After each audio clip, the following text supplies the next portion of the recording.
continues. I'm delighted now to speak to the Chief Executive of Advantage Travel Partnership, Julia Lo Bue-Said. Julia, welcome to Talk TV Breakfast. How are you?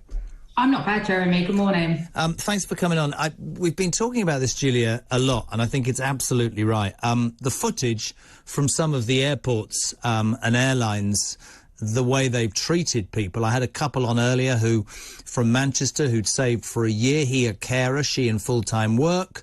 For a year they've saved for the honeymoon. They turned up yesterday and were told by TUI that they were part of 26 people who wouldn't be on the flight 25 minutes before it takes off because it was overbooked.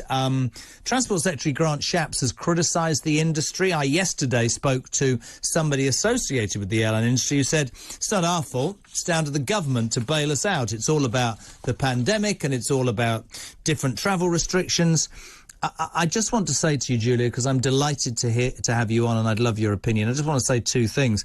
I don't think it's the government's place to bail out a private industry. And I think that if a company is in trouble due to staffing or whatever, they shouldn't take customers' money for tickets that they cannot then honour because they haven't got the staff or the facilities to do it. Do you not agree? I think it's awful. I mean, I was watching Willow and Alex on your show this morning, and it's heartbreaking. Not only have they had to wait a year to get a honeymoon, but they can't even go. So those scenes are devastating. You know, I work with 700 travel agents across the UK, and all their time at the moment is spent on making sure customers and passengers like Willow and Alex can travel by offering alternative arrangements.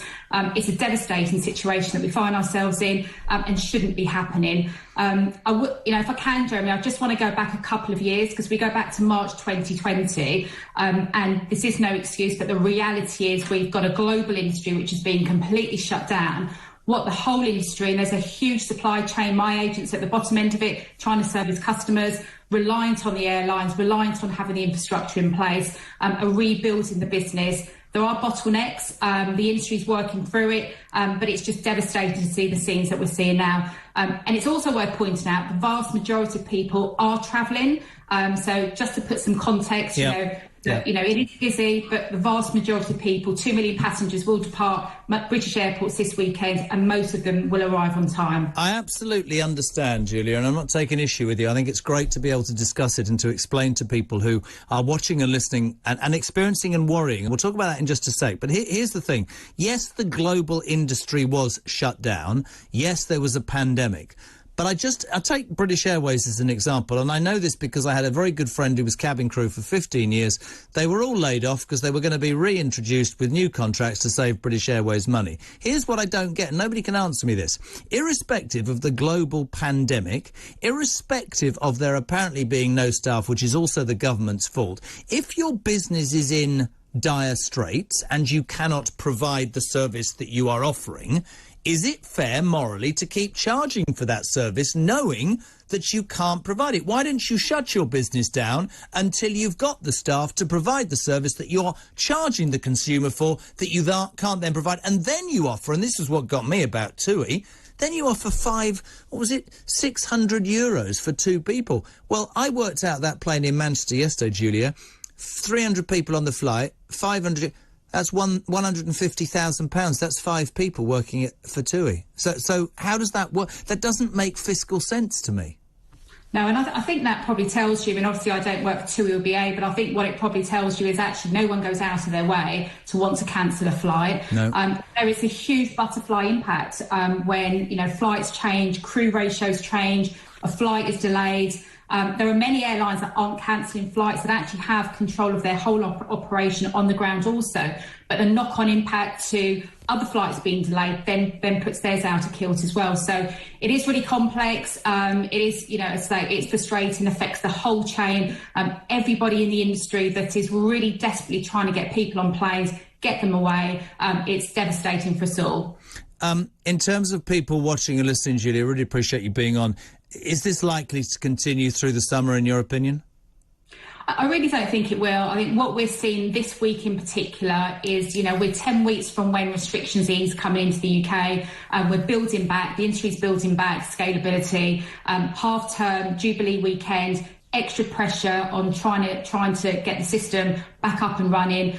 It'll plateau a little bit now after we get out of this weekend, and it'll give us a good number of weeks to get back up, get new staff on board. So yeah, confident as I can be that as we start to work through the next few weeks, we'll be in a much better scenario. But it's also worth pointing out it's really important for anyone listening to think about how they're booking, because you know, if you haven't got somebody to help you, if you haven't got a travel agent, for example, there to really try to help pull the pieces together for you, who can help provide alternatives. And I think that's a really important point if you find yourself, you know, in a situation where flights have been cancelled. It's really interesting, because I was going to ask you, is there any advice you can offer to those being affected by cancellations this week? And you were good enough to say you were watching earlier. This is really interesting from Julian, who says, Jez is talking about government bailouts for a private business that is struggling because there's been a pandemic that wasn't the government's fault. Now I'm going to be told by people they shouldn't have shut down the airline industry, but they did. The truth is there's no such thing, says Julian. The taxpayer will bail out. So, in effect, the taxpayer is going to pay for a business to stay on its feet that provides a service to us that we're paying money into that it can't provide us. That's not fair by anybody's standards, is it? And I do think I would love some acknowledgement. I've had it from lots of people on the travel agency side, even the government. No acknowledgement from an airline that they have messed up, that there is a degree of responsibility for their actions. Well, I can't speak on their behalf, and I'm sure you'll try hard to get them on your show to be able to answer. But you do believe, you must agree with me, there is a degree of responsibility with them. It is not fair to simply say, you know, it's the travel agents or it's the government. These airlines are worth billions of pounds. Yes, they've taken a massive, massive hit.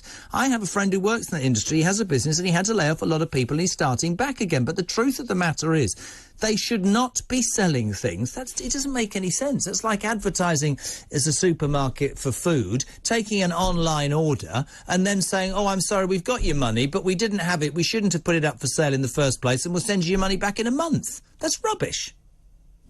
Yeah, I think, as I say, I really can't answer on behalf of the airline. The system is really complicated. It's a really complex process logistically. You don't always, you know, flights change, the size of aircraft change, so it becomes a real struggle sometimes. As the Chief Executive of Advantage Travel Partnership, what would your advice be to people watching and thinking today, rather? Would it be, don't book a holiday right now, this is going to get better? What would your stellar advice be, Julia? My advice would be, I mean, things will get better. Please think about how you book. Please think about booking with a professional travel agent, as an example, who can really help make sure they can point you in the right direction. But I can tell you now that travel agents right across the country, the single thing they're doing the most now is not booking new holidays, but helping their customers on alternative arrangements. So they will be there, but things will get better. Think how you book, when you book, and most importantly, think about the end result and the destination you're going to, and having a wonderful time. If people book flights but not holidays, obviously most people will book a holiday through a travel agent. Is it a good idea at the moment, Julia, to be booking your flights through a travel agent to give you that extra level of security in terms of what's happening in the business in general? Yeah, I mean, travel agents will book flights only for you as well, so they can help you with the whole arrangement, whether it's ferries, flights, etc. But say, just to reiterate, the vast majority of flights are departing. I was in Spain on Monday, flew through Stansted, travelled through Stansted without any problems whatsoever. So it is busier. It's half term. Even pre-pandemic, you travel in the peak period, it's always busier. Yeah, I'm confident things will improve. People get used to travelling again as well, and hopefully we can all look forward to a great summer away. Listen, Julia, really, really appreciate you on Chief Executive Advantage Travel Partnership. Julia, thank you very much indeed. Almost 9 o'clock. Don't worry if the police turn up at your party, Jez. They're only there to teach you a new dance.